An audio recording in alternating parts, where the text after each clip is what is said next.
Pwede ba, Garcia? Tigilan mo na ako. Wala kang mapapala sa akin. Naiinis na saad ni Emily at masama ang tinging iginawad sa lalaking nakabuntot sa kanya. Napakamot naman sa ulo si Elton at napangiwi na lamang at nag-iwas ng tingin. Gusto lang naman kita makilala pa. At ano bang ayaw mo sa akin? May trabaho naman ako. Kaya kitang buhayin. At kahit ilang anak pa ang gusto mo. At sinabi ko na sa'yo na wala kang mapapala sa akin, di ba? Kaya lubayan mo na ako. Tinalikuran niya ang lalaki. At walang lingon na umalis sa lugar. Mukhang desidido ang Garcia na yun sa'yo, boss. Nakangiting saad ng kanyang kanang kamay na si Sanya. Sinamaan niya ito ng tingin. Bago na pabuntong hininga at tumanaw na lamang sa labas ng sasakyan. Habang inaalala kung paano nga ba siya napunta sa ganitong sitwasyon. Ate Emily, anong gagawin mo ngayong araw? Bungad ng kanyang kapatid na si Elvira o kilala sa tawag na Vira. Pinagtaasan niya ito ng kilay. May misyon akong tatapusin ngayon, Vira. Ba't mo natanong? Nakanguso itong umiling at pabagsak na naupo sa sofa katabi niya, saka sumandal sa kanyang balikat. Wala naman. Bored lang ako dito sa mansyon. Ayaw naman kasi akong payagan ni tatay na sumabak sa misyon eh.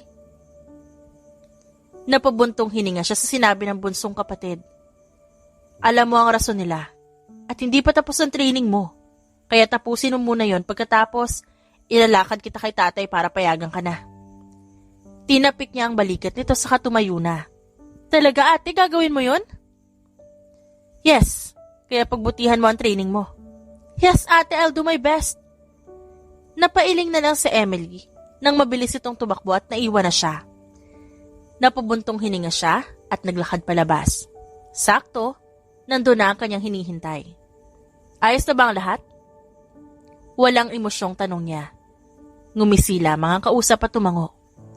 Ako pa. Ready na ang lahat at utos mo na lang ang hinihintay ko, kamahalan. Yumukod pa ito at sinamaan niya lang ito ng tingin. Manahimik ka, Sanya. Umalis na lang tayo. Nilagpasan niya ang babae at mabilis siyang pinagbuksan ito ng pinto. Si Sanya ang kanyang kanang kamay. Kasama niya ito, bata pa lang sila. Siya, si Emily Iganya, panganay sa 6 na magkakapatid at ang anak ng pinakamaimpluwensyang tao. Ang kanyang ama, na si Cipriano Iganya, na kilala sa larangan ng kahit ano, mapaligal man o iligal na negosyo. 6 sila magkakapatid na puro babae, pero pinalaking kayang tapatan kung ano man ang kaya ng mga lalaki. Nang makarating sila sa lugar, inabot ni Sanya sa kanya ang kanyang katana o espadang maituturing. Nakangisi niya itong tinanggap. Mabilis na pinaghiwalay sa lalagyan at nilabas. Napangisi siya nang makita ang kintab nito at hinaplos ang patalim. Be ready. Wala kayong ititirang buhay. Mariing utos niya kay Sanya. Mabilis itong tumango at pinagbuksan siya ng pinto. Nang makababa si Emily, mabilis na nagsiyoko ang kanyang mga tauhan bilang paggalang. Boss! Sabay-sabay na bati nito at itinaas niya ang kanyang kamay. You know my rules. Kill. And please, don't be killed. Saad niyang ang mga mata, nakatuon lang sa lugar na papasukin nila ngayong gabi. Yes, boss. Matapos ay sumenya siyang simulan ng kanilang operasyon. Lahat sila'y nakasuot ng itim. Humahalo sa kadiliman ng gabi. Parang lumilipad sa hangin ang kanilang galaw at 10 lamang sila. Pinili niya yon dahil ayaw niyang marami ang kailangan niyang asikasuhin at mabilis sila makakagalaw. Isa siyang matinik at walang awang mafia queen at sakop niya ang East Asia. Nang makarating sa lugar, sabay-sabay silang huminto at nagkatinginan ng kanyang mga kasamahan. Itinaas niya ang kamay, hudyat na susugod na sila. Dahil gabi at hindi inaasahan ng mga kalaban ng kanilang pagdating, matagumpay silang pumasnang ng mga tao na nasa lugar. Malaki ang ising pinunasan niya ang hawak na katana. Sa nakahandusay na taong huling napatay niya. All clear, boss. Wala nang natira. Balita sa kanya ni Sanya. Tumango siya at ibinalik sa lagayan ng espada, saka isinukbit sa kanyang likuran. Tayo na kung ganon. Alam niyo na kung anong gagawin sa mga katawan. Saad niya at tinalikuran ng mga tauhan. Saka nauna nang lumabas. Tumingala si Emily sa kalangitan. Walang gaanong bituin at madilim ang paligid. Huminga siya ng malalim at nagawi ang kanyang tingin sa madamong bahagi ng lugar. Pinaliit niya ang kanyang mga mata at napakunot ang noo nang makitang gumagalaw ang damong naroon. At may nakita siyang kumislap. Nanlaki ang mata niya ng paghakbang niya, nagkatinginan sila ng taong naroon. Mabilis ang kilos na tinakbo niya ang pagitan nila. Mabilis din na gumalaw ang tao at tumakbo palayo. Pero mas mabilis siya at naabutan niya ito. Hinablot niya ang damit sa likod. Pagkatapos, hinawakan ng braso at mabilis na itinumba. Umungol ang lalaki sa sakit na bumagsak ito sa lupa. Fuck! Malutong nitong mura. Hindi niya yun pinansin at itinayo ito. Sino ka at bakit ka nandito? Kita sa mukha ng lalaki ang sakit dahil sa ginawa niya. Shit! Ang sakit! Nabalian yata ako! Reklamo nito. Inalog niya naman ang lalaki at hinarap sa kanya. Answer me! Bakit ka nandito at anong ginagawa mo dito? Mariing tanong niya. Nagmulat ang lalaki at nagkatinginan sila. Kita niya ang kislap ng mga mata ng lalaki at natigilan ito at natulala sa kanya. Ang ganda mo. Halos pabulong nitong saad, ngunit narinig niya. Dahilan para mapataas ang kanyang kilay. Sagutin mo ko kung ayaw mong ito na ang huling hininga mo. Dahil napalakas ang boses niya, tila natauhan ng lalaki na nagtaas ng dalawang kamay na parang sumusuko. Okay, sandali naman. Bitiwan mo muna ako pag-usapan natin ito na maayos, miss. Hindi niya ito pinakinggan at hinigpitan pa ang hawak. Napabuntong hininga ang lalaki at nagulat na lang siya sa sunod itong ginawa. At sa isang iglap, siya na ngayon ang hawak nito mula sa likuran. Napasinghap siya, hawak ng lalaki ang kanyang dalawang kamay at nilagay sa likod. Nanindig ang kanyang balahibo sa katawan sa ginawa nitong pagsasalita sa kanyang tenga. Matapang ka. Gusto kita. Pero mukhang hindi ka normal na tauhan lang. Ikaw ba ang leader? Nagpumigla siya sa hawak, pero sadyang malakas ang lalaki. Bitiwan mo ako. Pagsisisihan mo itong ginagawa mo. Natawa ang lalaki sa sinabi niya. Inilapit nito ang labi sa kanyang pisngi. Sumama ka sa akin. At sa presinto ka na magpaliwanag. Nanlaki ang mga mata niya sa sinabi nito. Humigpit ang hawak sa kanya ng lalaki. What? No! Bitiwan mo ako ngayon din! Mariing utos niya, pero hindi nakinig ang lalaki. Nanlaki ang mata niya nang maramdaman ng malamig na bagay na lumapit sa kanyang palapulsuhan. Anong? Ngayon, wala ka na talagang kawala. Nakangising saad ng lalaki. Pareho silang nakatingin sa posas na nasa kanyang kamay. Naikuyom niya ang dalawang kamay at itinaas. Nanlaki ang mga mata niya nang hindi niya makapa ang espada sa kanyang likuran. Ito ba ang hinahanap mo? Pilit na inaagaw niya ang espada na hawak ng lalaki. Hindi man lang niya namalayan na nakuha nito yon. Ginawa niya ang lahat para maagaw to at nakipaglaban siya dito. Pero alam ng lalaki kung paano sasanggain ang kanyang atake. Sumuko ka na, hindi mo ito makukuha. Nagliliyab sa galit ang kanyang mata para sa lalaki na ngayon ay nakangisi sa kanyang harapan. You wish! Sigaw niya at sinugod ito. At hindi niya inaasahan ang ginawa nitong pag-iwas. Kaya bumagsak siya sa lupa. Napaungol siya sa sakit at hapdi na nararamdaman. Mabilis naman siyang dinaluhan ng lalaki at tinulungan na tumayo. Ikaw kasi, ba't ba ang tigas ng ulo mo? Paninisi nito sa kanya. Saka siya kinarga na parang bagong kasal. Napaawang ang labi niya. Hindi makapaniwala na isang estranghero ang may hawak sa kanya ngayon. Natagpuan na lamang ni Emily ang sarili sa isang presinto. At hindi yun ordinaryong presinto dahil wala na siyang posas. Ngunit, dinala naman siya sa investigation room. Bumukas ang pinto at pumasok ang lalaking dahilan kung ba't siya naroon. Anong kailangan mo? Umangat ang sulok ng labi nito bago naupo sa kaharap na silya. Ngayon, siguro alam mo na kung ano ako at anong trabaho ko. Seryoso nitong Saad, samantalang siya sinasamaan lang ito ng tingin. Amused na nakatingin si Elton kay Emily. Mula kanina nang makita niya ang babae, hindi man lang niya ito nakitaan ng takot. Ito ang unang pagkakataon na nakakilala siya ng ganito katapang na babae. Naroon siya sa lugar kung nasa sila Emily kanina para magmatsyag lamang. Dahil matagal na nilang gustong mahuli ang sindikato na naroon. Pero sa hindi inaasahang pagkakataon, nakita niya si Emily. Anong ginagawa mo sa lugar na yon, miss? Seryosong tanong niya. Ngumisilang si Emily at pinag-cross ang kamay sa dibdib sa kasumandal. None of your business. Mapanuyang sagot ni Emily. Si Elton naman ay napailing na lamang. Lumabas si Elton dahil pinatawag siya ng kanyang boss. Kaya naiwan si Emily na mag-isa. Wala nang tao sa lugar.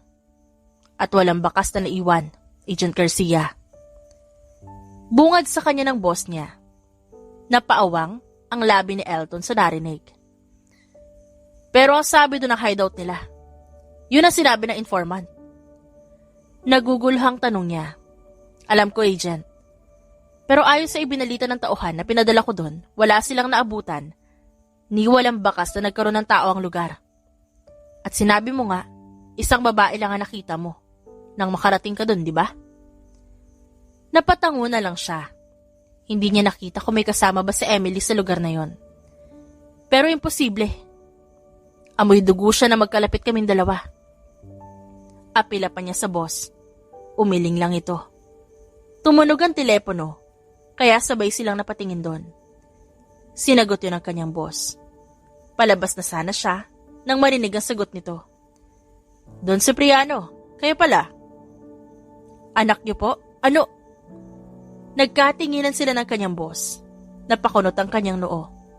Yes, Don. Pasensya na po kayo. Hayaan niyo, makakalabas po ngayon din ang anak niyo. At pasensya na po, isa po itong pagkakamali lamang ng aking tauhan. Sino po yon? Naguguluhang tanong niya. Napabuntong hininga ito at umiling. Pakawalan mo si Miss Iganya. Nagkamali ka ng taong dinampot. Miss Iganya? Sino yon? Naguguluhan niyang tanong. Lumapit ang kanyang boss at tinapik ang kanyang balikat. Ang babaeng hinuli mo, wala siyang kasalanan at naroon lamang siya. At gaya mong nagmamase dahil isa siyang espiya. Sagot nito. Pero wala pa rin siyang maintindihan. Anong... Marahas na bumuntong hininga ang boss niya. Iginiya siya nito kung nasan si Emily. We're very sorry, Miss Iganya. Hindi na ito mauulit. At sana, patawarin niyo sa pagkakamali niya si Elton. Katulad mo, nagmamasid lang siya sa lugar. Nagkamali siya at napagkamalang kanyang kalaban. Saad ng kanyang boss. Nilingon niya si Emily na walang emosyon. That's fine. Pero sa susunod, alamin niyo kung sino binabangga niyo. Mariing saad ng babae, kaya nagtagis ang bagang ni Elton at wala nang nagawa pa. Akala ko na una kang umuwi, kaya nawala ka. Pero nandito ka pala sa presinto? Natatawang saad ni Sanya sa kanya. Sinamaan niya ito ng tingin. Shut up, Sanya. Halika na. Baka hinahanap na ako ng mga anak ko. Pumasok na siya sa sasakyan. Sumaludo naman si Sanya sa kanya. Nilingon ni Emily ang pinanggalingan at doon niya nakita si Elton. Mata man ito nakatingin. Hindi niya mabasa ang iniisip ng lalaki. Pero isa lang ang nasisiguro niya. Kailangan niyang iwasan ito. Dahil baka ito pa ang makasira sa kanyang mga misyon. Mommy, ba't ngayon ka lang? Hindi ka namin nakasabay sa breakfast kanina. Nakangusong saad ng kanyang bunsong si Ana. Nilapitan niya ito at niyakap sa kahinalikan ng ulo. May inasikaso lang si Mommy. Hindi ko inaasahan na malilate ako ng uwi. I'm sorry. Sagot niya sa anak. Pagkatapos, nilapitan niya ang panganay na nagbabasa sa sofa. Hey, baby, how's school? Ayos lang po. Nakita ko si Daddy kanina. Gusto niya ako sumama sa kanya. Nabahala siya sa sagot ni Amira, ang kanyang panganay. Nagpunta ang daddy niyo sa school kanina? Hinaplos niya ang buhok ni Amira. Lumapit naman si Ana at kumandong sa kanya. Yes, Mommy. He visited us po. Ang bunso niya anak ang sumagot. Napahinga ng malalim si Emily.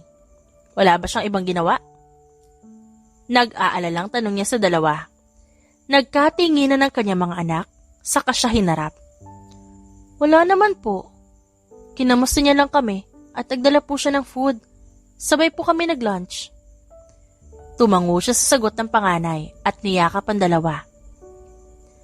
Dalawa ang anak niya sa naunang asawa. Nakalauna naghiwalay din sila dahil hindi matanggap ng lalaki na nalalamangan niya ito at malakas siya. Naging maganda ang pagsasama nila noon pero nagbago ang lalaki dahil ayaw nitong malamangan at nauungusan. Sa industriyang meron sila. Isang mafia boss ang dating asawa. Nasa ilalim ito ng kanyang amang si Don Cipriano. Katuwang ang kanyang inang si Wilhelmina. Tay, napatawag po kayo.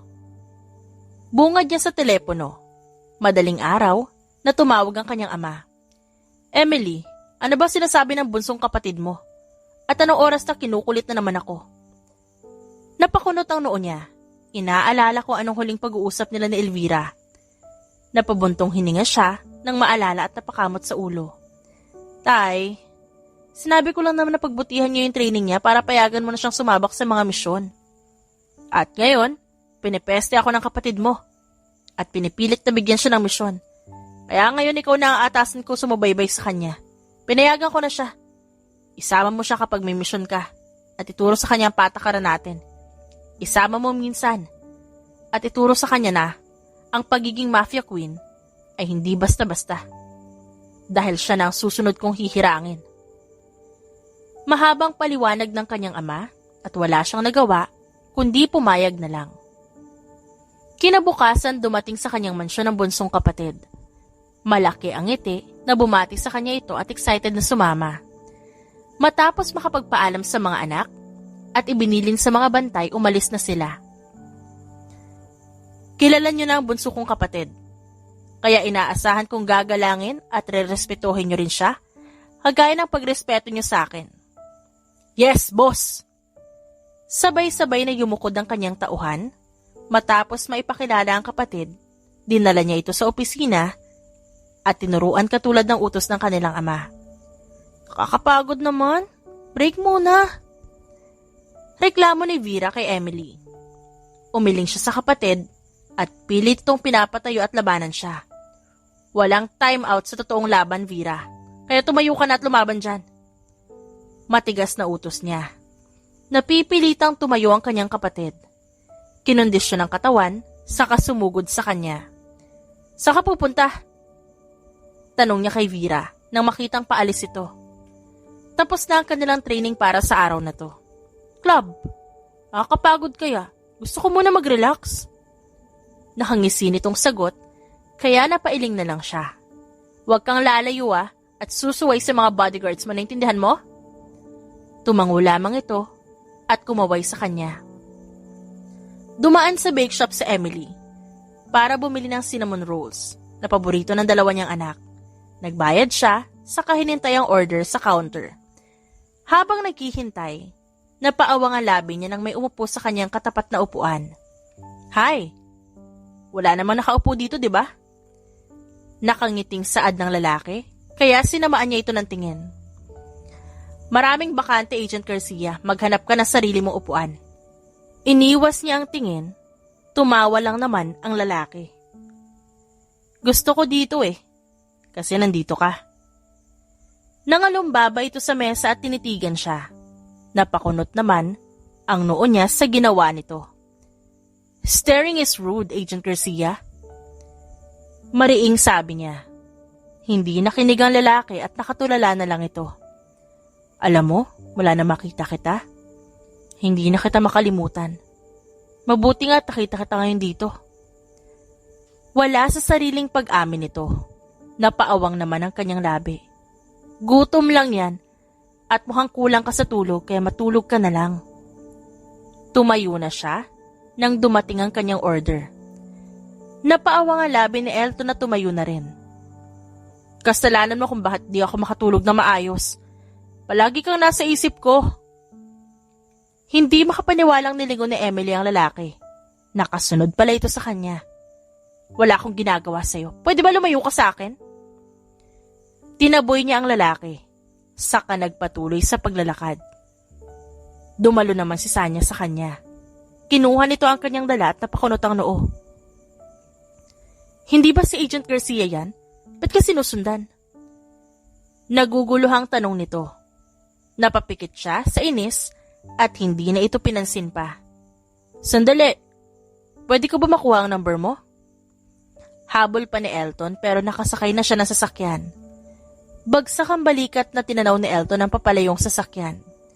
Dismayadong hindi man lang niya nakuha ang numero ng babae. You're fuck up, man. Sino ba kasi ang kinalulukuhan mo ngayon? Mapanuyang tanong ng kaibigan ni Elton sa kanya.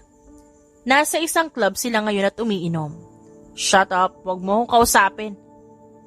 Natawa na lang si Anton. Nilingon nito ang iba pa nilang kaibigan na umiling na lang. Anton, hindi ba't uuwi ka sa probinsya nyo? Kailan nga yun? Isama mo si Elton nang magising na at hindi na naghahabol. Natatawang suhestyon ni Samuel, kaya sinamaan niya ito ng tingin. Sa susunod na buwan pa yon, may inaayos pa ako dito. 6 silang magkakaibigan at sinamahan siyang maglasing ngayon. Lasing na umuwi si Elton habang akay siya ni Anton papasok sa kanyang kondo. Wala na. Mukhang hulog na hulog ka pare. Sino ba yung malas sa babaeng nagustuhan mo? Inirapan lang siya ni Elton at iwinasiwas ang kamay sa ere. Umalis ka na kung aasarin mo ko, no? Natatawang humakbang paalis si Anton. Iniwan ang kaibigang nagsasalita na ito lang ang nakakaintindi. Lumipas pa ang mga araw, ilang beses pang nagtagpo ang landas na Emily at Elton. Minsan sa party o di kaya sa karaniwang araw. At ngayon nagtagpo ulit sila. Anong ginagawa mo dito, Emily? Nakakunot ang noong tanong ni Elton. Awang ang labing nakatingin sa kanya at sa hawak niyang espada na duguan. Bakit? Hindi na natuloy ang sasabihin niya nang mabilis na iwinasiwas ni Emily ang espada sa likuran niya at bumagsak ang isang lalaki. Wala akong oras para sagutin ang mga tanong mo at kung gusto mo pang mabuhay, umayos ka. Sigaw niya at tinulak ang lalaki nang makitang babarilin na ito. Malakas na tinapon ni Emily papunta sa kalaban ng hawak na espada at tumama yun sa tiyan nito. Saka bumagsak sa sahig. The fuck? Hindi makapaniwala si Elton sa nasaksihan. Lumapit si Emily sa lalaki at basta nalang hinugot ang espada. Nilingon ni Emily si Elton. Nginisihan niya ito bago mabilis at tumakbo paalis. Tulala si Elton hanggang sa matapos ang kanilang misyon. Nahuli nga nila ang mastermind ng sindikato pero wala na itong buhay. Nang makarating sila sa lugar, nakita na lang niya si Emily at ang mga hindi nakikilalang tao na kasama nito. Ang ibang sindikato na duguan at walang buhay. Nakapagtataka kung bakit naroon ang babae. At nasaksihan niya kung paano nito napatay ang mga tauhan ng sindikato na dapat ay huhulihin nila. Namangha siya. Hindi alintana kung bakit kailangan nitong pumatay. Emily, ano itong nalaman ko na may nakasagupa kayong mga ahente? Mga agents? Nakilala ka ba? Namukaan ka? Sabihin mo. Para matawagan ko na ang dapat matawagan. Saad ng kanyang ama. Tumawag ito matapos malaman na nangyari sa huli nilang lakad. Tatay, ayos lang. Wala kayong dapat ipag-alala. Ako nang bahala. Huwag niyo na po alalahanan ang nangyari. Mabuti naman kung ganon. Alam mong walang dapat makaalam. Sa tunay nating trabaho, anak. Kamusta pala yung kapatid mo? Maayos ba naging training niya sa'yo? Yes, Tay. Kaya niya naman ang sarili niya. Nakangiting sagot niya sa ama nang maalala ang mga araw na na-train at nakasama niya sa laban ng kapatid. Mabuti kung ganon, ako na tatawag kay Chrissy para siya na mag-asikaso para sa nalalapit na paglilipat ng pangalan kay Elvira. Tukoy ng ama niya sa pangalawang kapatid. Tumango siya kahit hindi nito nakikita sa kanagpaalam. Ano na naman ang ginagawa mo dito? Walang gana niyang tanong sa lalaking basta na lang sumulpot sa harap niya. Hi. Pinagtaasan niya lang ito ng kilay. Napakamot naman sa ulo si Elton habang nakasunod sa kanya. Nilingon ni Emily si Sanya at dumistansya naman agad ito. What do you want, Agent? Wala naman. Bawal bang kausapin ka? Inirapan niya lang ang lalaki. Natawa naman si Elton. Busy akong tao kaya pwede ba lumayo ka na sa akin? Binilisan niya ang paglalakad. Mabilis din itong humabol. Naiinis na nilingon niya ito. Napahinto ang lalaki, itinaas ang dalawang kamay sa ere at natatawa. Gusto lang kita makausap, Emily. At kung pwede rin makuha yung numero mo. Masama ang tingin ay binigay niya dito. Napakurap-kurap naman si Elton at napalinga sa paligid. Kapag hindi mo ako nilubayan, mawawalan ka ng trabaho. Pagbabanta niya. Saglit na nanlaki ang mga mata nito. Pero napatawa din di kalaunan. Lumapit ito sa kanya. Ayos lang. Basta makikita kita. Hindi makapaniwalang nakatingin siya sa lalaki ngayon. Napapadyak na lang siya sa lupa at iniwan ito. Ewan ko sa'yo, lubayan mo na ako. Wala akong panahon sa'yo, pwede ba? Ngunit hindi nagpatinag si Elton at nakasunod pa rin sa kanya hanggang sa parking. Naroon na si Sanya at naghihintay sa kanya. Sinusundan ka pa rin hanggang dito? Give him a reason not to follow me. Mariin niya ang utos. Napangisi naman si Sanya. Saka nito nilabas ang telepono. Pumasok siya sa loob. Nakita na lang niya ang mga tauhan na lumapit kay Elton. Hindi niya yun pinansin at inutusan ng driver na umalis na. Pabagsak na naupo si Elton sa sofa na makarating sa kanyang kondo. Napangiwi ng maramdaman ng sakit sa putok niyang labi at bugbog sa katawan. Matapos iwan ni Emily kanina, nagulat na lang siya nang lapitan siya ng mga kalalakihan kanina at binugbog. Saka pinagbantaan na kung lalapit pa siya kay Emily, hindi lang bugbog ang aabutin niya. Pagod siyang nagpunta sa ref, kumuha ng ice pack, mas lalong napangiwi sa sakit nang ilapat niya ito doon sa kanyang muka. Masyadong marami at magagaling sa pakikipaglaban ang inutusan ni Emily, kaya bugbog sarado siya. Langyang yun? Manda sila sa akin. Sila ang bubugbugin ko sa susunod. O Captain Garcia, ano nangyari sa'yo? Ba't ganyan itsura mo? Hindi niya ito pinansin at dumiretso sa kanyang opisina. May lakad ka bang hindi sinasabi sa amin at nagkaganyan ka? Sumunod dito sa kanya nang uusisa ang mga mata. Danilo, lumabas ka na at may gagawin pa ako. Sagot niya at naiiling naman itong lumabas. Kinagabihan, may operasyon si Elton kasama si Danilo at ang iba pang kasamahang agent. Ang target nila, isang drug baron. Matagal na nilang sinusubaybayan at ngayon ay sigurado na silang mahuhuli ito.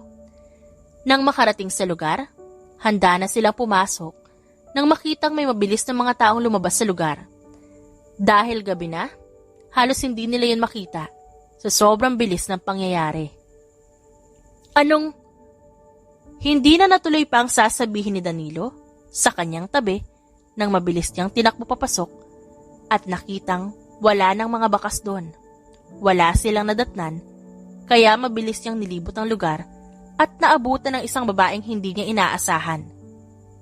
Emily? Nilingon ni Emily ang pinanggalingan ng boses. Napataas ang kilay niya nang makita si Elton. Hindi makapaniwala ito nakatingin sa kanya. Nginisihan niya ang lalaki bago sumaludo at nilisan ng lugar. Hindi totoo ang nakita ko, guni-guni ko lang yun. Pagkumbinsi ni Elton sa sarili. Winaglit kung ano man ang kanyang nasaksihan. Sa sumunod na araw nakita niya ulit si Emily. Hindi niya alam kung pinaglalaroan ba siya ng tadhana. Dahil kung kailan niya gusto munang layuan ng babae para makapag-isip, siya namang nagpapakita ito. Hi! Lumapit siya sa babae at nagtaas ito ng kilay. Ano na naman ang kailangan mo? Hindi niya ito sinagot at naupo na lamang sa tabi nito. Garcia! Elton! Tawagin mo akong Elton. Putol niya sa sasabihin ni Emily. Umismid naman ito. Whatever. Tumayo si Emily kaya napatayo na din siya. Huwag mo na ako sundan. At kung magtatanong ka, sa nakita mo, wala kang makukuhang sagot sa akin. Kaya huwag mo nang subukan pa. Wala na akong pakialam sa kung ano nakita ko. Hindi kita tatanungin. Hindi ko alam kung ano itong nararamdaman ko para sa iyo, Emily. Pero isa lang ang sigurado ako. Gusto kita. At gusto ko maging akin ka. Napaawa ang labi ni Emily sa nakikitang determinasyon sa mga mata ni Elton. Napakurap siya at tinalikuran ng lalaki. Nahihibang ka na, wala ka mapapala sa akin. Kaya kung ano mang nararamdaman mo, itigil mo na. Hindi ako titigil. At papatunayan ko yan sa'yo. Gusto kita. Mukhang love at first sight yata ako. Lakas ng tama ko sa'yo. Tingin ko, ikaw lang makakagamot ito, Emily. Bagsak ang balikat na napaupo si Emily sa sofa nang makarating sa mansyon. Automatic naman na gumuhit ang ngiti sa kanyang labi nang makita ang anak na papalapit. Mommy! Masiglang tawag nito. Saka lumundag para mayakap siya. Kumusta ang baby ko? Hindi ka ba nagpasaway sa ate mo? Malambing na tanong niya. Masaya naman itong tumango. Behave po ako, Mommy. Tinuruan ako ni Ate Amira na mag-drawing kanina. Nasaan ba ang drawing mo? Pwede ko makita? Mabilis na tumango ang anak saka umalis para kunin ang drawing. Nang makabalik, proud niya itong niyakap at pinuri. Ang galing naman ng bunso ko. At dahil dyan may reward ka. Ano bang gusto ng ana namin, ha? Si Daddy. I mean, kahit hindi na si Daddy, but I want a daddy. I want a new daddy, Mommy.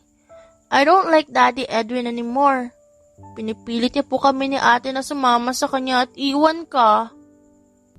Sumbong nito at sumubsob sa kanyang dibdib. Nagtagis ang kanyang bagang sa narinig. Hinding-hindi kayo makukuha sa akin ng Daddy Edwin mo. Hindi ako papayag. Iniwan niya ang anak sa tagabantay nito para tawagan ng dating asawa. Anong pinagsasabi mo sa mga anak ko, Edwin? Kung ano man ang binabalak mo, hindi ka magtatagumpay.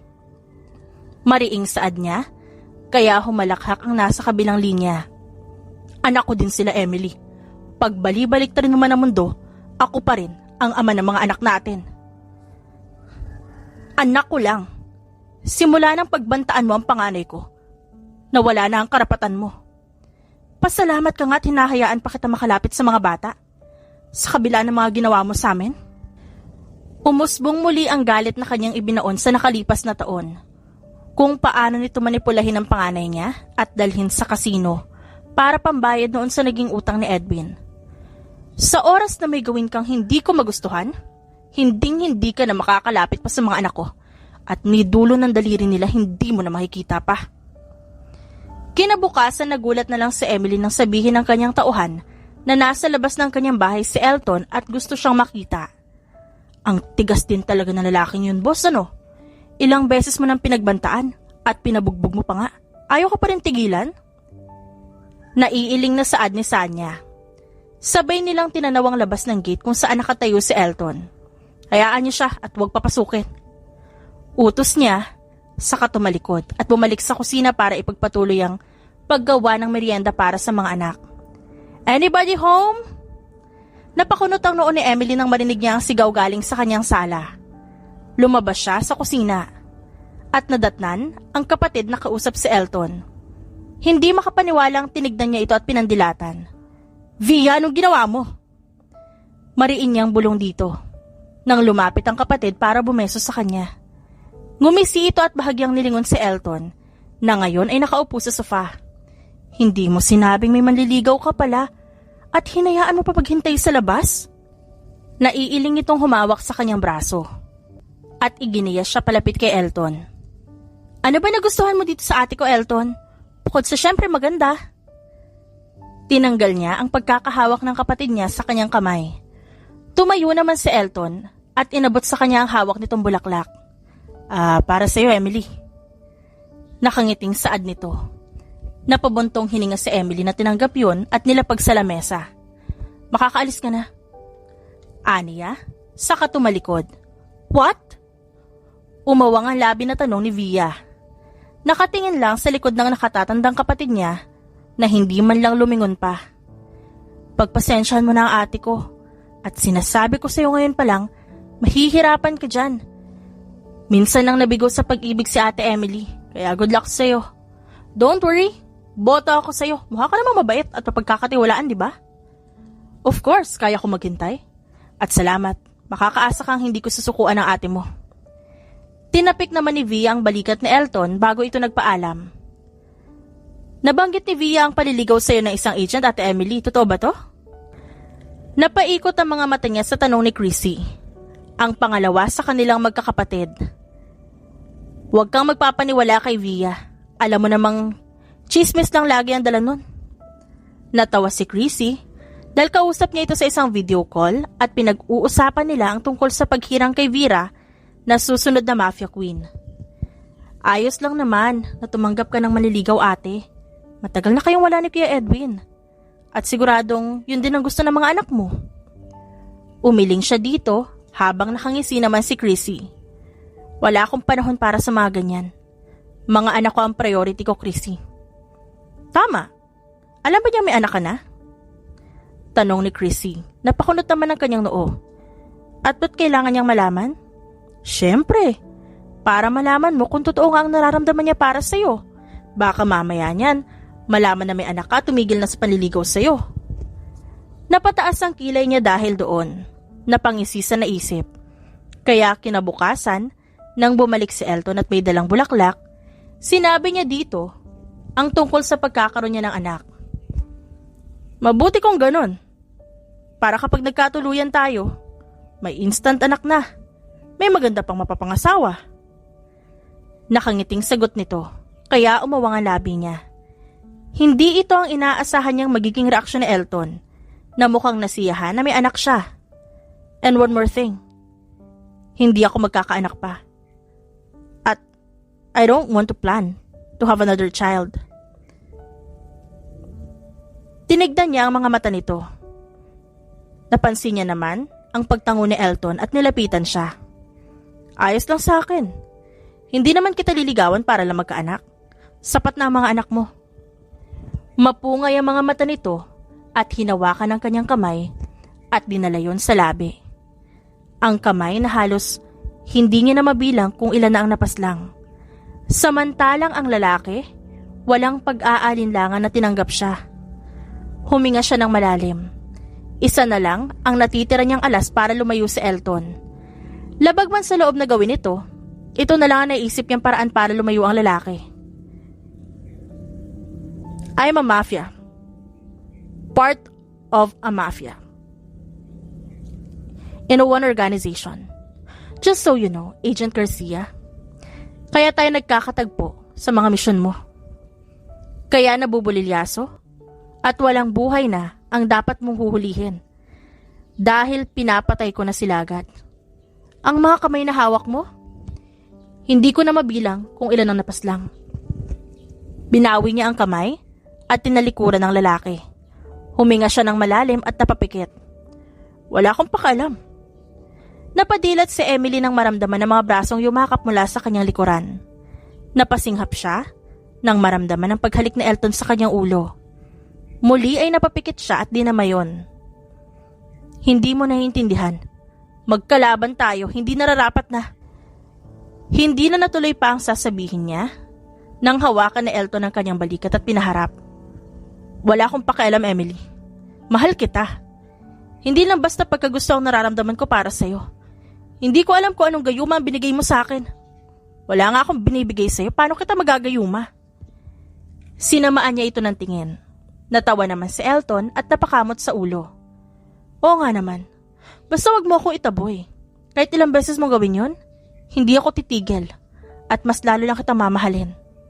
Wala akong pakialam kung ipabugbog mo ko ulit. Kahit pa ipapatay mo ko. Masaya ako mamamatay kung sakali. Tumigil ka nga. Hinampas niya ito sa dibdib. Natawa lang ito at niyakap siya. Please, give me a chance, Emily. Papatunayan ko sa'yo na seryoso ako. Mamahalin at aalagaan ko kayo ng mga anak mo. Hindi man sila galing sa akin. Parte pa rin sila ng buhay mo. Nakarapat dapat na mahalin. Nanginginig na pinakawalan ni Emily ang isang buntong hininga at niyakap pabalik ang lalaki. Wala na. Bumigay na siya. Tuluyan na nitong nakuha ang kanyang loob at ramdam niyang seryoso ito. Kahit ilang pagbabanta pa ang gawin niya, determinado itong makuha siya.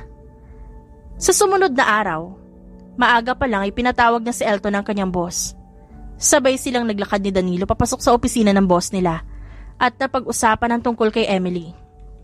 May naririnig akong usapan sa department natin, Captain. Isa daw na mafia member, si Misiganya. Totoo ba yon? Huwag kang magpapaniwala sa mga naririnig mo. At ba't ka ba nakikinig sa mga walang kwentang bagay? May inis sa kanyang tono. Kumunot naman ang noo ni Danilo at bumaling sa kanya.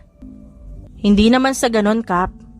Narinig ko kasing sila ang may pakana kung bakit lahat ng huhuli natin ay puro bangkay na kapag naaabutan natin. Nakakapagtaka lang. Halos lahat ng yun ang sinasabi. Espekulasyon lang, Captain.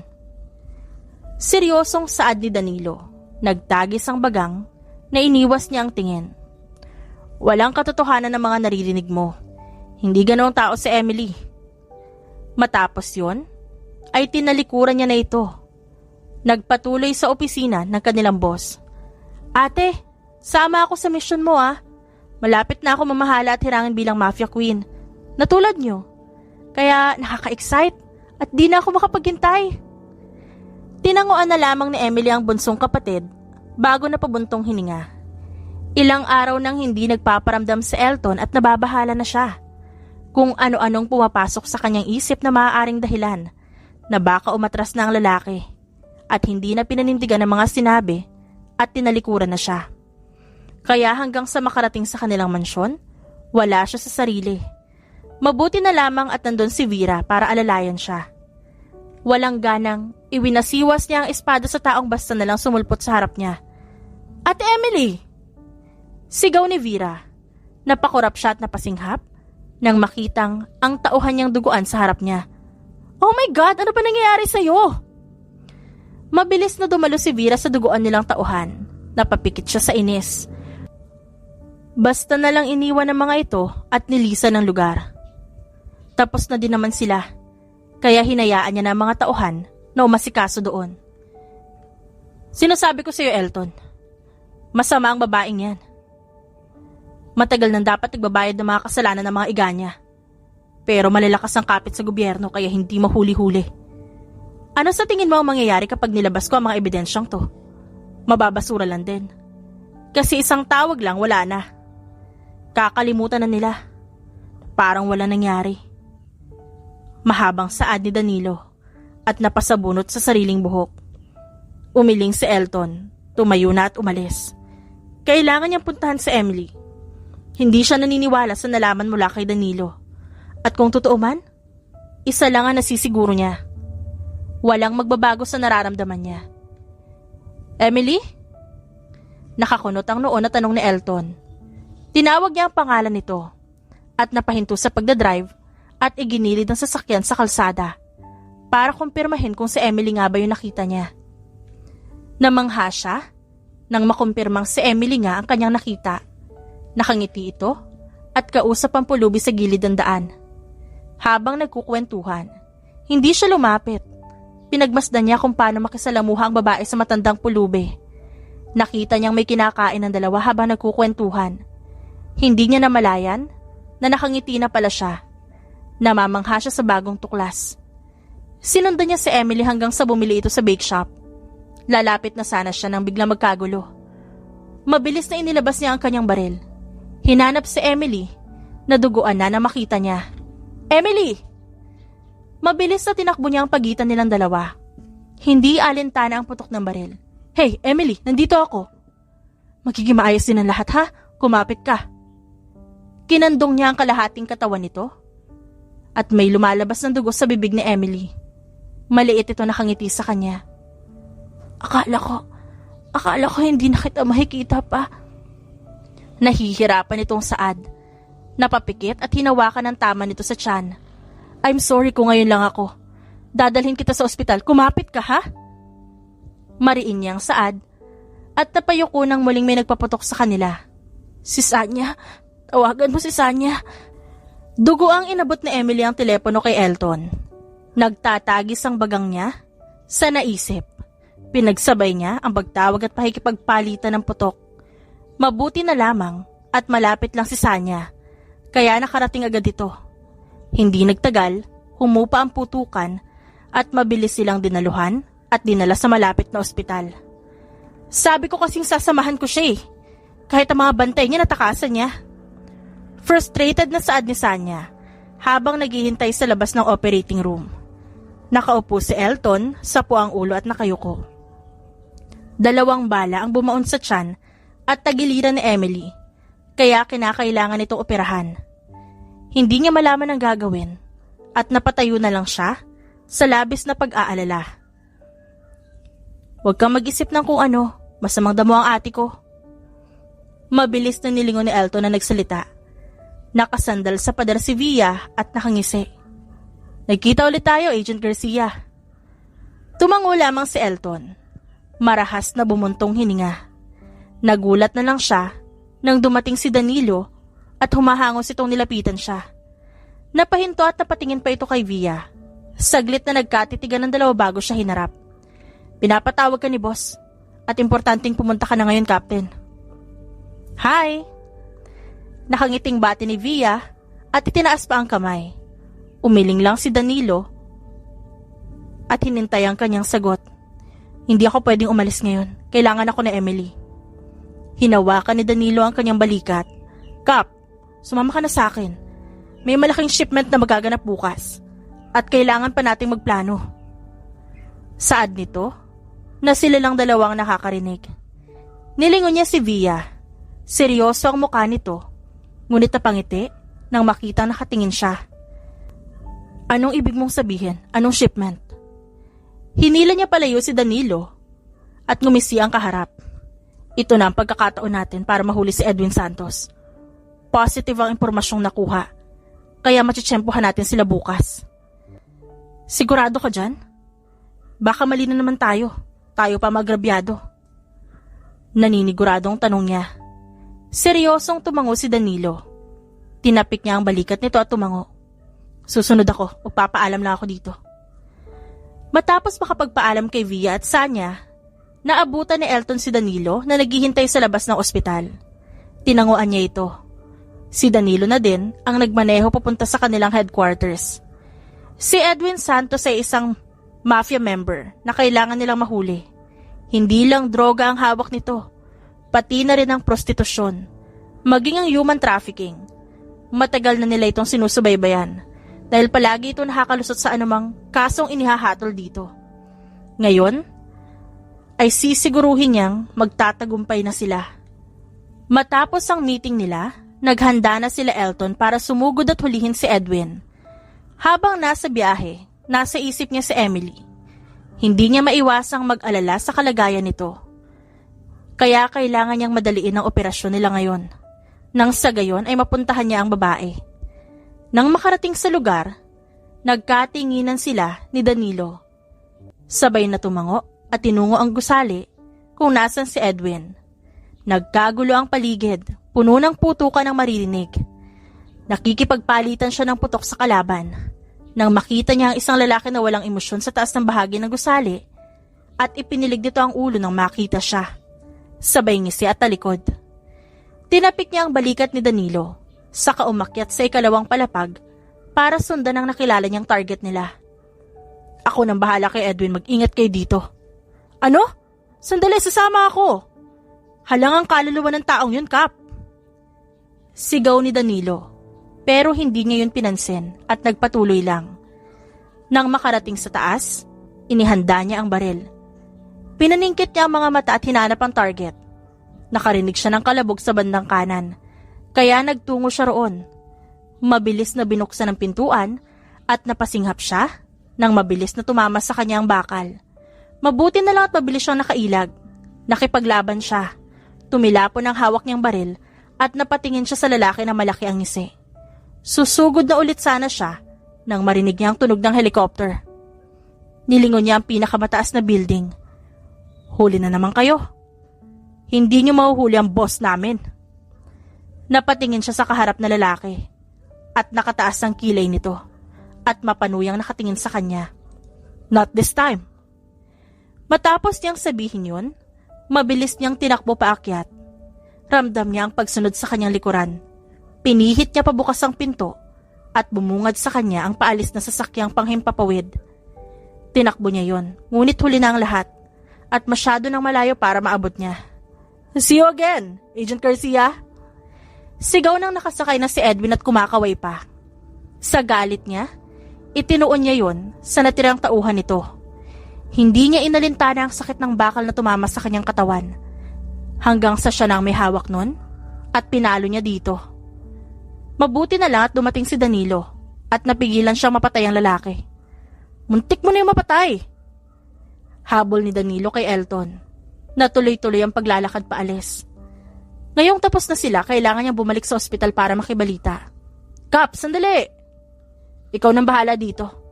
Kailangan kong bumalik na ospital. Diretsong saad niya at naglakad paalis. Napabuntong hininga na lang si Danilo at napakamot sa ulo. Nang makarating sa ospital, si Sanya na lang ang naabutan niya at may kasama ito. Napaawang ang labi niya na makita ang dalawang batang babae na kasama ang mga bantay nito. Sabay na napatingin ang dalawang bata sa kanya. Nakangiting lumapit siya at marahang hinaplos ang ulo ng mga ito. Hi kids, kaibigan ako ng mama niyo. Nagkatinginan ng dalawang bata at napasimangot ang bunso nang hinarap siya. But I heard you confess kay mommy. Are you going to be our new daddy? Inosenteng saad nito. Natawa siya at tuluyan nang napaupo sa katabi nitong upuan. Well, kung papayag ang mommy nyo, willing na willing ako maging daddy nyo. Napatingin siya kay Sanya nang tumikim ito. Mabilis naman siyang nag-iwas ng tingin. Nang lumabas ang doktor, sinabi nitong maayos na ang lagay ni Emily at stable na. Sinamahan niya ang dalawang bata sa kwarto ni Emily. Huminga siya ng malalim habang nakatingin sa mukha nito. Payapang natutulog. Hinayaan na muna niya ang mga anak ni Emily na lumapit. Nakamasid lamang siya sa mga ito. Boss, mabuti at gising ka na. Dinaluhan ni Sanya si Emily nang makitang nakamulat na ito. Ang mga bata. Bungad niya at naalala ang nangyari. Nang hihina pa rin siya at ramdam niya ang sakit ng kanyang tama. Huwag kang mag-alala boss, maayos sila. 3 araw ka pa nga lang tulog eh. At hindi naman pinababayaan ng mga bata. Dumalaw na rin ang mga kapatid mo. Ang Don at Donya, hindi makadalaw dahil hindi pa naayos ang sigalot sa ibang parte ng Asia. Napatango na lamang si Emily sa mahabang paliwanag ni Sanya. Nakahinga ng maluwag nang malamang nasa maayos na kalagayan ng kanyang mga anak. Si ano nga pala boss? Palaging nandito yun. Palaging inaalas ka ng mga kapatid mo. At sa nakikita ko, botong-boto sila. Matapos nilang questionin. Slight lang naman, kaya huwag ka mag-alala. Nanlaki ang mga mata niya sa sinabi nito. Napahinto si Sanya sa pag-aayos ng kanyang kumot at napatingin sa kanya na nanlalaki ang mga mata. Lagot. Wala akong sinasabing iba, boss. Patay, lagot ako kay Ma'am Via nito eh. Napakadaldal ko kasi. Lumayo si Sanya sa kanya. Tinampal pa ang sariling labi. Napailing na lang siya at napapikit. Makalipas ang ilang araw na pamamalagi sa ospital, nakalabas din siya. Walang oras na hindi nakabantay si Elton. Maging ang kanyang mga anak ay nakita niyang malapit na dito. Kasabay ng pangbubuyo ng kanyang mga kapatid. Oh, si Loverboy! Pakainin niyo naman. Kanina pa yung nakabantay kay Ate Emily eh. Singit ni Vera. Matalim na tinignan niya ang bunsong kapatid. Nag-peace sign nito at mabilis na lumapit kay Chrissy. Tumigil ka na kasi kanina ka pa. Mariing saway naman ni Chrissy. Dahil kanina pa ito walang ginawa kundi pansinin si Elton at Emily. Natawa lang si Elton at inasikaso ang pagkain ni Emily. Kumain ka na kasi. Hindi naman ako baldado. Mahina, nasaad ni Emily sa lalaki. Masama ang tingin niya dito. Later, pagtapos mo. Napakurap na lang si Emily. Mula nang makauwi siya mula sa ospital, hindi na halos sumiwalay ang lalaki sa kanya. Kung hindi lang ito kailangan sa trabaho, hindi ito aalis doon. Halos doon na nga ito tumira eh. Binigyan kasi ni Chrissy sa Elton ng kwarto at doon pinapatulog. Mommy, pwede pag si Papa Elton maghatid sa amin sa school? Inosenteng tanong ng kanyang bunsong anak, kaya napakurap siya. Bakit naman? Ako na maghahatid sa inyo. Wala akong gagawin ngayon, kaya ako na. Nakangiting sagot niya, kaya napanguso naman si Ana. But, hinawakan ni Elton ang ulo ni Ana sa hangumiti. May gagawin din kasi ako ngayon, Ana. Kaya ang mami mo na maghatid sa inyo. Pero ako magsusundo sa inyo mamaya. How about that? Malaki ang ngiting tumango ang bata. Masama ang tingin iginawad ni Emily kay Elton na napangiwi na lang. Huwag mong sanayan ng mga anak ko. Kaya ko silang alagaan na ako lang. I know. I'm sorry kung nanghihimasok ako. Napapikit si Emily. Napabuntong hininga at nagpatuloy na lang sa pagkain. Pwede ba tayo mag-usap? Nilingon ni Emily ang lalaki. Seryoso ito. Tumangulang siya at naupo na. Mawawala ako ng ilang araw. Gusto ko lang malaman mo. Napataas naman ang kilay niya. Lumapit si Elton at hinawakan ng kanyang kamay at dinala sa labi nito. Mamimiss kita. Alam kong ipapadala ka sa malayong lugar dahil nabulilyaso na naman ang huling operasyon niyo dahil sa akin. Saad niya. Maliit nang umiti naman si Elton at umiling. Walang kaso yon. At hindi na sila makakapanakit pa ng iba. Yun nga lang, masyadong mababa ang parusang kamatayan para sa kanila. Kaya nga hindi tayo pwede eh. Magkasalungat ang prinsipyo natin. Pinapatay ko sila dahil nagtataksil sila habang ikaw ikukulong lang. Dahil sa pagkakasala nila sa batas. Kung tutuusin, kayang-kaya mo akong ikulong. No, I'm not gonna do that. I can always quit my job. May company naman ako. Pagkatapos itong misyon namin, magre-resign na ako. Determinadong sagot ni Elton. Napailing naman si Emily. Alam mong hindi tama pero hindi na natuloy pa ang sasabihin niya nang umangat ang kamay nito papunta sa kanyang pisngi at hinaplos yun. Ikaw lang ang naging tama sa buhay ko, Emily. Mahal kita at kaya kong bitawan ang lahat makasama ka lang. Napapikit si Emily at dinama ang haplos niya hanggang sa maramdaman na lang nito ang labi niya sa labi nito. Mahal na mahal kita. Kayo na mga bata. Tatalikuran ko lahat, makasama ka lang. Tumulo ang luha sa mata ni Emily. Tumango siya at muli ay naglapat ang kanilang labi. Makalipas ang ilang araw, wala na si Elton. Hindi na muna nagtrabaho si Emily. Pinili niyang manatili sa kanilang mansyon at alagaan ang mga anak. Hanggang sa makabalik ang lalaki. At malaki ang ngiting yumakap sa kanya. Namiss kita. Sobra. Gumanti siya ng yakap dito. Hinalikan ni Elton ang kanyang ulo bago humiwalay at niyakap din ang kanyang mga anak. Papa Elton, ba't po ang tagal niyong nawala?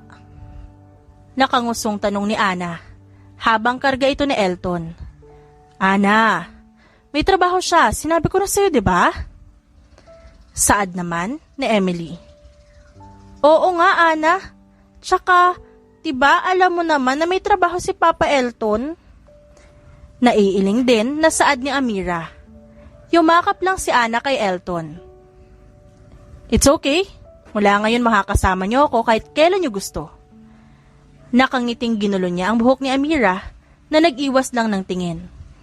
Matapos yun, nagsalo sila sa hapunan. Dumating din ang mga kapatid ni Emily at nakisalo hanggang sa naging maingay ang hapag. Araw ng Lunes, sa kagustuhan ng mga bata na si Elton na maghahatid sa kanila sa eskwela, maaga pa lang naroon na ito. Napailing na lang si Emily nang makita ang excitement sa mga mata ng anak. Nilingon niya si Sanya at sinenyasan nito bago sumunod sa kanya sa garden. Ano nang balita sa pinapagawa ko sa'yo? Bungad niya. Tumango naman sa kanya si Sanya at nilabas nito ang iPad na hawak. Tama ang impormasyon na ibinigay sa atin, boss. Nagiging masahol pa sa hayop ang ex-husband mo. Lahat ng illegal pinasok niya. Kahit mga musmus na walang malay dinadamay. Nagtagis ang bagang ni Emily sa nakikita sa iPad na hawak ni Sanya. Nandoon ang mga ebidensya ng kawalang niya ang ginawa ni Edwin. He needs to be stopped. Inagaw niya dito ang iPad at siya na mismo ang nag-scroll doon. Ipapatawag ko ang mga tauhan, boss, para makapaghanda. Tinanguan niya lang ito. Napabuntong hininga sa nakikita. Nawala lang ang atensyon niya sa iPad nang malakas na sumigaw ang kanyang bunso. Mommy, we're going na! Nang makarating sa sala, handa na ang dalawa at malawak ng ngumiti. Lumapit siya sa mga ito para yumakap at humalik. Hanggang sa mapatingin siya kay Elton na nakalahad din ang kamay. Ako din. Parang batang saad nito kaya nagtaas siya ng kilay. Mag-ingat kayo ah. Dinoble ko din ang mga bantay kaya huwag kayo magtataka kung dadami ang susunod sa inyo mamaya. Okay, don't worry. I'll make them safe. Humalik ito sa kanyang labi at sa kanyang noo bago nagpaalam na aalis na. Sa sumunod na oras naging busy si Emily. Marami siyang inutusan para manmanan si Edwin nang mawakasan niya na ang kahayupan nito. Sakop niya ang lugar kung saan ito naghahasik ng lagim. Kaya responsibilidad niyang wakasan ang kasamaan nito at dalhin sa lugar na para sa mga mafiyang taksil sa kanilang prinsipyo. Sa kabilang banda, masayang nagkukwentuhan si Elton at ang mga bata. Pero ang kasiyahan na yon ay nahinto nang huminto din ang kanilang sasakyan dahil sa isang pagsabog. Mabilis na niyakap niya ang dalawang bata. Sa lakas ng paghinto ng sasakyan, bumunggo yun sa naunang sasakyan sa kanila. Anong nangyayari? Saad ng bata. Bumaling naman siya sa isang tauhan. Ano nangyayari? Mahinahon niyang tanong. Pilit niyang kinalma ang sarili. Samahan niyo na lang po ang mga bata, kami na dito. At huwag kayong lalabas. Bulletproof itong sasakyan kaya safe kayo dito. Umalis ang dalawang bantay na nasa unahan. Naiwan silang tatlo sa loob. Nagtatakang tinignan na Elton ng dalawa. Kalmado ang mga ito at parang walang pakialam sa nangyayari. Ayos na ba kayo? Sabay na tumango ang mga ito at may kinuha sa kanya-kanyang bag at sinuot sa tenga. Nagsuot ang dalawang bata ng headset. Maliit na ngumiti sa kanya nang makita ang kanyang pag-aalala. Huwag po kayong mag-alala, Papa Elton. Ayos lang po kami. Sanay na po kami nangyayari to kaya palaging handa kami ni Ana. Paliwanag ni Amira at niyakap niya muli ang dalawa. Kahit bulletproof ang sasakyan, ramdam niya pa rin ang paminsang pagtama ng baril doon. Tinignan niya ang labas. Ganun na lang ang panlalaki ng kanyang mata nang makitang halos lahat ng bantay nila nakahandusay na. Gustuhin man niyang lumabas at lumaban, ayaw niyang iwanan ng mga bata. Nangako siya kay Emily na iingatan niya ang mga ito. Hanggang sa nagulat na lang sila nang ang driver nila na kanina ay nakalapat ang pisngi sa bintana, ngayon naman ay hawak ng kalaban. Lumabas kayo dyan, Amira! Hinihintay kayo ng daddy nyo. Hindi, dito lang kayo. Mariing saad ni Elton. Nakangisi ang tao sa labas at ilang ulit na binabaril ang bintana. Hanggang sa hindi na napigilan pa ni Elton na mabuksan ang sasakyan at makuha sila. Kids! Malakas na tawag ni Edwin sa mga ito. Yumakap naman si Ana kay Elton habang walang emosyon si Amira. Why are you doing this, Daddy? Saad ni Amira na masama ngayon ang tingin sa ama. Amira, my princess, mukhang nawiwili na kayo sa lalaking yan. Baka nakakalimutan nyo ako pa rin ang tatay nyo at hindi nyo na mababago pa yon. At gusto ko lang turuan ng leksyon ang lalaking kalaguyo ng nanay mo. Sisiguraduhin kong magiging masaya to. Ang mga anak niya, o ang bagong lover niya? Malawak ang ngiti ni Edwin at mapanuyang nakatingin kay Elton bago sinenyasan ng mga tauhan. Kung may galit ka sa akin, huwag mong idamay ang mga bata. Nagtatagis ang bagang nasaad ni Elton. Nagbabagas sa galit ang mga mata. Oh, don't you worry, Agent. Hindi sila ang kalaban ko. Dugot laman ko pa din naman sila. Pero ikaw ang umiepal sa buhay ng may buhay. Pinalagpas kita noon eh. At ngayon malalaman kung ikaw ang bago ni Emily? Hell no. Magkakamatayan muna tayo bago mo siya makuha sa akin. Hindi na siya sa'yo. Pinakawalan mo na. Kaya wala kang karapatan na pigilan kung ano man ang namamagitan sa amin. Mukhang alam ko na kung ba't kayo naghiwalay ni Emily. Nakangising aniya at humakbang palapit si Edwin at kinuwelyuhan siya. Masyado kang swapang at hindi matanggap ng ego mo na mas higit siya sa'yo. Matapos niya yung sabihin, naramdaman niyang halos tumabingi ang kanyang ulo. Kasabay ng pagsigaw ng dalawang bata, sinuntok siya ng sinuntok ni Edwin. Hindi siya makalaban dahil magkabila ang may hawak sa kanya at may nakatutok na baril sa kanya at sa mga bata. Nawala ng malay si Elton at nagising na lang siyang nakagapos sa isang poste. Habang ang dalawang bata nakaupo sa silya sa harap niya at umiiyak. Boss! Sigaw ni Sanya. Hinihingal itong lumapit sa kanya at mukhang kinakabahan. Napalunok muna ito at itinuro ang daliri. Ano? Naiinip niyang tanong. Ibinagsak ang hawak na papel sa mesa. Tinambangan ng sinasakyan nila Garcia. Naubos ang tauhan natin at nakuha mga bata. Hindi kinaya ni Garcia ang kalaban, masyadong marami. Nagtagis ang bagang niya sa narinig. Naikuyom ang kanyang kamao at hinampas ang mesa. Sino-sino ang may kagagawan? Sino ang naglakas loob? Ang ex-husband mo, boss. Tinambangan sila at hindi kinaya ng tauhan natin. Mukhang pinagplanuhan to. At itinuon kung kailan wala ang kapatid mo dito sa bansa. Hindi inaasahan at naisahan tayo. Anong gagawin natin, boss? Habang nagsasalita si Sanya, bumuo na siya ng plano sa kanyang isipan. Hindi siya makakapayag na may mangyaring masama sa kanyang anak. Pagsisisihan niyang ginamit niya ang mga anak namin, Sanya. Sisiguraduhin kong pagsisisihan niyang kinanti niya ang mga anak namin. After formulating a plan, at masiguro kung saan dinala ni Edwin ang mga anak at si Elton, hindi na siya nag-aksaya pa ng oras. Tinawagan na din niya ang mga kapatid na malapit sa kanya para humingi ng tulong at nilusob ang lungga ni Edwin. Siguraduhin niyo hindi masasaktan ng mga anak ko. Ako ang bahala kay Edwin. Ako mismo ang papatay sa kanya. Pero boss, hindi mo siya pwedeng patayin, di ba? Kasi di ba? Shut up, Sanya. Hindi ko kailangan ng opinyon mo. Tinalikuran niya ang kanang kamay, pero humabol pa rin ito sa kanya. Boss, sandali. Ikaw ang malalagot sa tatay mo kapag pinatay mo si Edwin, siya pa rin ang may hawak sa kanya. Wala akong pakialam, Sanya. Sinagat niya ang galit ko. Sagad na. Bagsak ang balikat na sumuko si Sanya. Napapakamot itong nakasunod na lang. Nang gabi, doon nila isinagawa ang paglusob. Palihim nilang inisa-isa ang pagbastang sa mga tauhan ni Edwin. Maliksi ang kilos ni Emily. Sinisigurado niyang isang hiwa lang ang ginagawa niya at bagsak na ang mga kalaban at hindi na makakalaban pa. Samantala sa loob ng building, maririnig ang palakpakan at hiyawan, maging ang pag-iyak ng dalawang bata. Ano? Yan lang ba ang kaya mo, Garcia? Walang-wala ka pala eh. Paano ka nagustuhan ni Emily? Malakas na tadyak na natanggap ni Elton. Malakas siyang napaupo at sapo ang nasaktang katawan. Kanina pa siya walang tigil na binubugbog ni Edwin. Nang hihina na siya.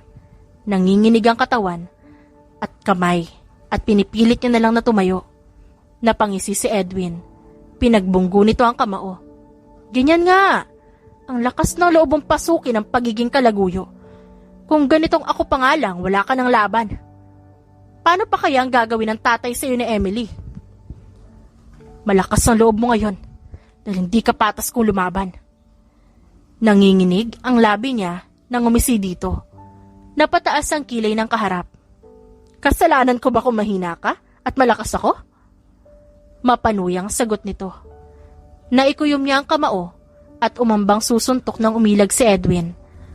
At dahil sa kawalan ng lakas, sumubsob siya at umani yun ang hiyawan. Lakas kasi ng loob, wala namang maipagmamalaki. Tumalikod si Edwin, saka tinignan ng relong pambisig at ngumisi. Manda na kayo. Siguradong anumang oras dadating na ang ating panauhin. Yes, boss!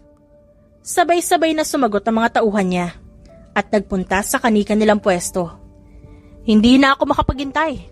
Siguradong magiging masayang palabas mamaya. Saad ni Edwin at sinenyasan ng mga tauhan na simulan na ang kanyang inuutos. Anong gagawin niyo? Nanghihinang tanong ni Elton, ngunit pinilit niya pa ring maging matapang. Pinaghiwalay ng mga ito ang mga bata at may lumapit sa kanya. Huwag niyong idamay ang mga bata, ako na lang. Nakiusap siya pero walang narinig ang mga ito at nagpatuloy lang. Nakita na lang ni Elton ang sarili na nakabitay, maging ang mga bata. Siya nakatali ang mga paa sa ere at ang mga bata nakaupo at nakabitin din sa ere. Walang giya kayo. Halos bulong niya.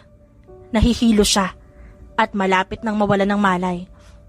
Papa Elton! Umiiyak na tawag ni Ana habang si Amira ay tahimik na umiiyak. Patawarin niyo ako. Hindi ko natupad ang pangako ko sa mami niyo. Umiiyak na rin siya dahil hindi niya na alam kung ano ang kalalagyan nila. Umiiling na umiiyak ang dalawang bata. Si Amira ay nagpipilit na nagpupumiglas.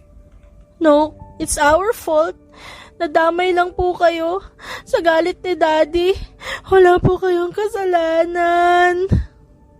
Mariing napapikit si Elton sa sinabi ni Amira. Ngayon niya lang ito nakitang umiyak habang nagsasalita. Si Ana naman ay tumatango bilang pagsang-ayon sa kanyang ate. Yeah, it's my daddy Edwin's fault. He's jealous. Sang-ayon ni Ana, kaya umiling si Elton. Patawarin niyo ako. Wala man lang ako magawa para iligtas kayo. All clear, boss. Pero hindi ba parang masyadong madali to? Konti ang tauhan dito sa labas, boss. Tumangulang si Emily. Hindi inalintana ang sinabi ni Sanya. Ang nasa isip niya lang ngayon ay ang kaligtasan ng mga anak. At yun ang pagkakamali niya. Dahil sa sobrang dali nila makapasok, hindi niya alam na inaasahan pala sila ni Edwin. Napatingin siya sa buong sulok. Lahat ay nakaabang ang mga baril sa kanilang pagdating. Dahan-dahan na lumapit si Sanya sa kanya at bumulong. Sabi ko na, kaya ang dali natin makapasok eh. Mandrugas talaga ang ex mo. Shut up, Sanya. Umisip ka na lang ng paraan kung paano tayo makakaalis dito. Napakamot sa ulo si Sanya. Nakarinig sila ng palakpak hanggang sa lumabas si Edwin. Naikuyom niya ang dalawang kamao. Nakangisi itong nakatanaw sa kanila. Humakbang siya palapit at nakatingala dito. Pinigilan siya ni Sanya. Boss kasi, wag ka nang kumalaw, ayoko pa madedo dito no, virgin pa ako boss. Manahimik ka nga. Iwinaksi niya ang kamay nito at galit na hinarap si Edwin. Nasaan ang mga anak ko? Wala man lang, kumusta Emily? It's been what, 5 years already? Ngayon lang tayo nagkalapit ng ganito. Dahil hindi mo ako hinahayaang makalapit sa'yo. Kahit sa mga anak natin, kailangan ko manatili ng ilang metro para makita at makasama sila. Hinampas nito ang barandilya. Nanlilisik ang mga mata. Pagkatapos ano? Malalaman ko may lalaking walang kahirap-hirap na nakakalapit sa inyo? Sa mga anak ko? Ako dapat yun eh. Ako ang may karapatan sa mga anak ko. Manahimik ka, Edwin. Wala kang pakialam kung sino ang gusto kong lumapit o makasama namin. Matagal ka nang walang karapatan nang sinubukan mong dalhin sa isang kasino si Amira at sinubukan mong ipambayad utang? Pasalamat ka sa mga magulang mo at nakikita mo pa ang mga bata dahil kung ako lang, niko ko nila hindi mo masisilayan. Nagtaas baba ang kanyang dibdib sa galit. Tumawa lang si Edwin. Matagal nang nangyari yon. Napatawad na nga ako ng tatay mo. Oo. At ngayon, sisiguraduhin kong wala ka na makakapitan para makaligtas pa. Sisiguraduhin kong matitikman mo ang galit ko. Dinamay mo pa mga batang walang muwang? Ano sa tingin mo mangyayari kapag nalaman ng mga magulang mo ang ginawa mo ngayon? Naging tuliro si Edwin matapos niyang sabihin yon. Napangisi siya, humakbang muli. Ako ang paniniwalaan nila. Sigaw nito at marahan siyang umiling. Masyadong marami na ang kasalanan mo at lahat ng iyon walang kapatawaran, kaya ilabas mo ang mga anak ko. Balik niyang sigaw.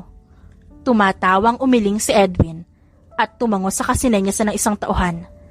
Napasinghap siya sa bumungad sa kanya. Bumaba ang tabing sa kanyang gilid. Napaawang ang kanyang labi nang makita ang kalagayan ng tatlo. Ang kanyang mga anak na tahimik na umiiyak at nakabitin, nakatakip ang bibig. Maging si Elton na nakabitin pati warik. Nahahabag na naitakip niya ang kamay sa bibig nang magsalita muli si Edwin. Now Emily, here's the deal. You can only choose between the kids or your lover. Pinigilan niyang umiyak. Nilingon ni Edwin ang mga ito at malawak ng ngumiti. What? Huwag mo akong tignan ng ganyan. Sinabi ko naman sa'yo, ako lang dapat ang lalaki sa buhay nga't walang iba. Napaka-demonyo mo, Edwin. Mga anak mo yan, kaya bakit mo nagagawa to? Hindi niya mapigilan tumulo ang luha. Mabilis niyang pinalis yon. Pakawalan mo na ang mga anak ko ngayon din. Ibig bang sabihin yan? Pinipili mo ang mga anak natin kaysa sa lalaking yan? Nakangisi nitong itinuro si Elton na wala ng malay at may dugong tumutulo sa bibig. Wala siyang pipiliin, dumbass! Mabilis na nilingon niya nagsalita. Si Via yon kasama ang kanyang mga kapatid. Nagulat at napaatras si Edwin. Mabilis na iniharang ang isang tauhan sa kanya sa takot. Habang si Emily, hindi makapaniwalang kumpleto ang kanyang mga kapatid. Don't worry, sissy. Hindi mo na kailangan mamili. Pareho natin silang ililigtas. Saad ng kabababa lamang na si Wilma, ang pangatlo sa magkakapatid. Tinapik nito ang kanyang balikat hanggang sa nagkagulo na ang lahat. Dahil sa pagdating ng kanyang mga kapatid, naging madali ang pagliligtas ng kanyang mga anak.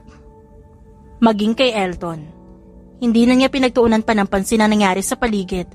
Dumiretso sa mga bata at mabilis na niyakap ang mga ito at hinalikan sa ulo nang maibaba ng kanilang mga tauhan. Mommy, Daddy Edwin is bad. Bad siya. Ayoko na sa kanya. Bad siya, Mommy. Umiiyak na sumbong ng kanyang bunso. Nagtatatalon pa ito at kitang-kita na traumatize ito sa nangyari. Mahinahon niyang hinaplos ang pisngi nito. Patawarin niyo si Mommy, ha? Huwag kayong mag-alala. Hindi na makakalapit pa ang daddy niyo sa inyo. Muli niyang niyakap ang mga anak. Humiwalay sa yakap si Amira sa kanagsalita. Mommy, Papa Elton, pinugbog siya ni Daddy. He can't fight back because of us. Dahil sa sinabi ni Amira, nabaling ang atensyon niya kay Elton. Doon niya nakitang duguan nito habang may responding medic. Naroon din si Vera. Lumapit siya at nakita ang itsura ng lalaki. Puro pasa ang mukha ni Elton. Napaluhod siya. Hindi dapat ito nangyari. Kung hindi ko hinayaang makapasok siya sa buhay namin. Huwag mo sabihin yan, ate. Alam na Elton ang pinasok niya. Huwag mo sisihin ang sarili mo. Magiging maayos din siya. At huwag mo nang alalahanin si Edwin, kami nang bahala sa kanya. Saad ni Vera at hinawakan ang kanyang balikat. No, ibigay niyo siya sa akin. Ako ang tatapos sa kanya. Nagtatagis ang bagang na sagot niya. Hinawakan ang kamay ni Elton at dinala yon sa kanyang labi. Alam mong hindi pwede. Si tatay lamang ang pwedeng humatol sa kanya. Umiiling na umatras si Vera. Huminga ng malalim si Emily at hinarap ang mga kapatid. Magsasalita na sana nang magsidatingan ng iba pa niyang kapatid. Mula kay Chrissy, si Wilma, Nadine at Via na nakangising hawak ang isang putol na kamay. Via, pwede ba? Huwag mo nga dalhin dito yung kawirduhan mo. Bitawan mo yan. Saway ni Chrissy sa kapatid. Umismid lang ito at umingos bago walang salitang binitiwan ng hawak. Napailing na lang si Emily bago hinarap ang mga kapatid. Ibigay niyo sa akin si Edwin. Tatanggapin ko ang parusang ibibigay ni tatay kahit ano pa yon. Nagkatinginan ng magkakapatid. Nag-iwas ng tingin. Napabuntong hininga si Chrissy at ito ang sumagot sa kanya.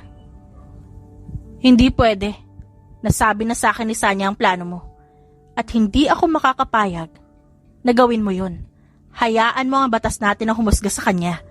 At dinadala na siya ngayon para mahatulan. What? Bakit hindi niyo muna sinabi sa akin? Bago kayo nagdesisyon?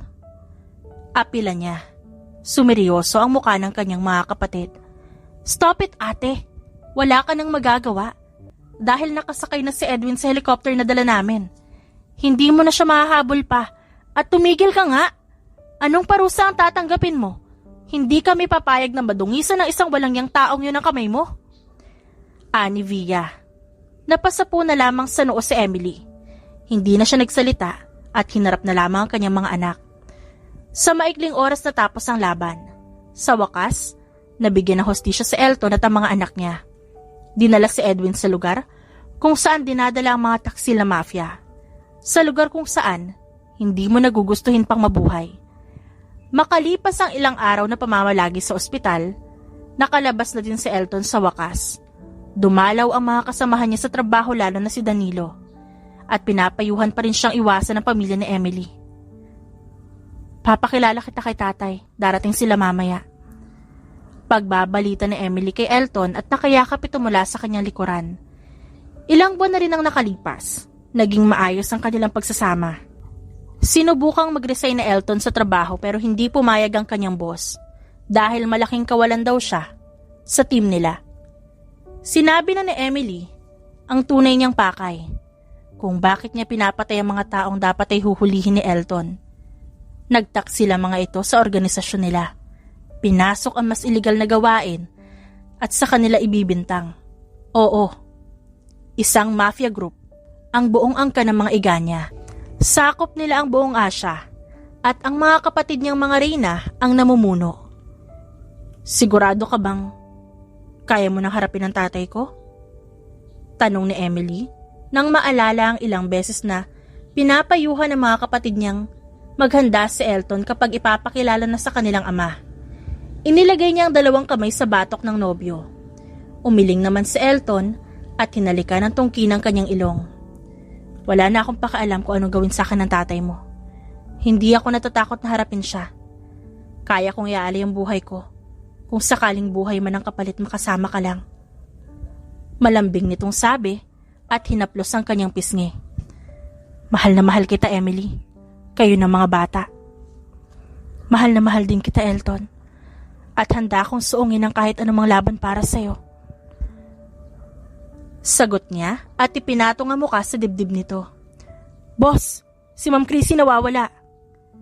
Napaahon sa pagkakasandal si Emily nang marinig ang boses ni Sanya. Ano? Paano nawawala? Baka may pinuntahan lang. Umiling si Sanya at huminga ng malalim. Ang huling balita sa kanya, tumawag daw siya at hinahabol siya ng kalaban. At bigla na lang nawala ang komunikasyon. We'll find her. Saad ni Elton at niyakap siya. Sa kanilang paghahanap sa kapatid, natapos na lang ang kasal nila ni Elton, hindi pa rin ito nahahanap. Maging ang iba niyang mga kapatid, naghahanap din. Pero hindi ito makita. Mommy, kailan po uuwi si Auntie Chrissy? Napabaling siya kay Amira. Kumakain sila ngayon ng hapunan. Nagkatinginan sila ni Elton bago siya sumagot. Babalik ang auntie niyo, maghintay lang tayo. Napanguso na lang si Ana dahil ilang buwan na rin na nakakalipas kaya nagtataka na ito. Matapos ang hapunan, nanatili si Emily sa may garden at nakatingala sa langit. Hanggang ngayon, nag-aalala pa din siya sa kapatid. Napapikit siya ng maramdaman ng kamay na pumulupot sa kanyang katawan at naamoy niya ang asawa. Hindi ka pa ba inaantok? Bulong nito at hinalikan ng kanyang ulo. Nag-aalala lang ako kay Chrissy. Kung umalis man siya hindi umaabot ng ganito katagal. O di kaya kapag nahuli siya ng kalaban, gumagawa siya ng paraan para makatakas. Hinawakan ni Elton ang kanyang balikat at pinaharap siya. Kung nasan man si Chrissy ngayon, sigurado akong ayos lang siya. Sa maikling panahon na nakilala ko ang kapatid mo, alam ko makakaya niya kahit ano pang kaharapin niya. Wala man lang siya sa kasal natin. Napangusong na pabuntong hininga siya at hinawakan ni Elton ang kanyang baba para magtama ang kanilang paningin. Sa oras na bumalik ang kapatid mo, magpapakasal ulit tayo. Nakangiting tura nito, kaya naman napangiti siya. Talaga? Natawa si Elton sa naging reaksyon niya. Yumakap sa kanya at tinalikan ng kanyang ulo. Oo naman, kahit ilang beses kitang pakasalan sa kahit saang simbahan. Hinampas niya ito sa braso at humalakhak lang si Elton at hinawakan ng kanyang magkabilang pisngi bago siya hinalikan sa labi. Ay nako, napaka-arugante mo pa rin. Siguro, kung hindi ka naging arugante, hindi kita mapapangasawa kasi kahit papano, dahil doon, minahal kita. Alam ko naman yun. Alam ko naman gusto mo rin ako. Nagpapakipot ka lang. Inirapan naman siya ni Emily. Tumawa naman si Elton at niyakap ang asawa. And yes, that's true. Kung wala ka, alam mo, hindi ko alam kung may tatanggap at magmamahal sa akin. Katulad ng pagmamahal mo sa amin ng mga bata, kaya thank you. Thank you for being you. At di ka tumigil na kahit ilang beses kitang binantaan noon, kahit ilang beses kitang pinigilan, kahit nabugbog ka. Salamat kasi tinanggap mo ko. At ang magulo kong buhay. No, thank you Emily. Kasi binigyan mo ako ng pagkakataon na makilala ang pinakamatapang at mapagmahal na tao sa buong mundo. Mahal na mahal kita. Kayo na mga anak natin. He said those words and sealed it with a deep passionate kiss. Naging matiwasay ang pagsasama ni Elton at Emily kasama ang mga bata at mga mahal nila sa buhay. Hindi napigilan ang kanilang pagmamahalan ng kahit anong problemang dumaan sa kanila. Hindi naging hadlang para mahalin ni Elton si Emily. Dahil lang sa may anak na ito o dahil isa itong mafia queen. Baliwala lahat ng nakaraan ni Emily dahil sa pagmamahal ni Elton sa kanya. At makalipas ang ilang buwan, nagpakita na si Chrissy na bilugan ng tiyan. Isa lang ang ibig sabihin nito. Buntis si Chrissy at hindi nila alam kung sino ang ama. Gayunpaman, masaya si Elton at Emily at nahanap na nila ang kanilang happy ending. Isang masayang pamilya, panghabang buhay. The end. Thank you for listening to our wonderful stories daily.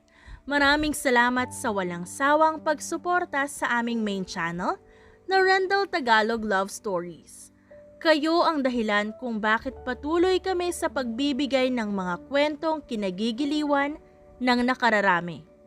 At kung nais nyo na iba pang kwento, magtungo lang sa isa pa naming channel na The Rendell Stories Audiobook.